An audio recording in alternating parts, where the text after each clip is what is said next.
રાધનપુર જલારામ મંદિર ખાતે ભારતીય જનતા પાર્ટી દ્વારા સ્થાનિક સ્વરાજ્યની ચૂંટણીને ધ્યાનમાં રાખીને સેન્સ પ્રક્રિયાની કામગીરી શરૂ કરવામાં આવી। રાધનપુર જલારામ મંદિર ખાતે ભારતીય જનતા પાર્ટી દ્વારા સ્થાનિક સ્વરાજ્યની ચૂંટણીને ધ્યાનમાં રાખી સેન્સ લેવાની કામગીરી શરૂ કરવામાં આવી છે। રાધનપુર, સાંતલપુર અને સમી તાલુકા તેમજ રાધનપુર નગરપાલિકા વોર્ડ નંબર 2ની પેટા ચૂંટણી માટે ઉમેદવારોની પસંદગી પ્રક્રિયા અંતર્ગત આ કાર્યક્રમો યોજાયા છે। પાર્ટી દ્વારા નિયુક્ત નિરીક્ષકો તરીકે જગદીશભાઈ મકવાણા, ધારાસભ્ય વઢવાણ, નાયબ દંડક ડોક્ટર ભૂપેન્દ્રભાઈ પટેલ, વડોદરા મહાનગરપાલિકા, આરાબેન નુકમ, પ્રદેશ મંત્રી ભાજપ હાજર રહીને કાર્યકર્તાઓ પાસેથી પ્રતિસાદ મેળવ્યો હતો।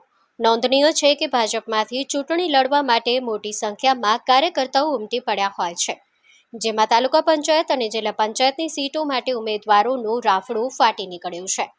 સ્થાનિક રાજકારણમાં ગરમાવો વધતા આ પ્રક્રિયા મહત્વપૂર્ણ માનવામાં આવી રહી છે। Story report by Bhagirathsinh Jadeja, Santalpur. માં motor driving, safe and sure driving. Driving એ શોખ સાથે આપની મોટી જવાબદારી પણ છે। અમારા ઇન્સ્ટ્રક્ટર દ્વારા સચોટ અને સરળ માર્ગદર્શન,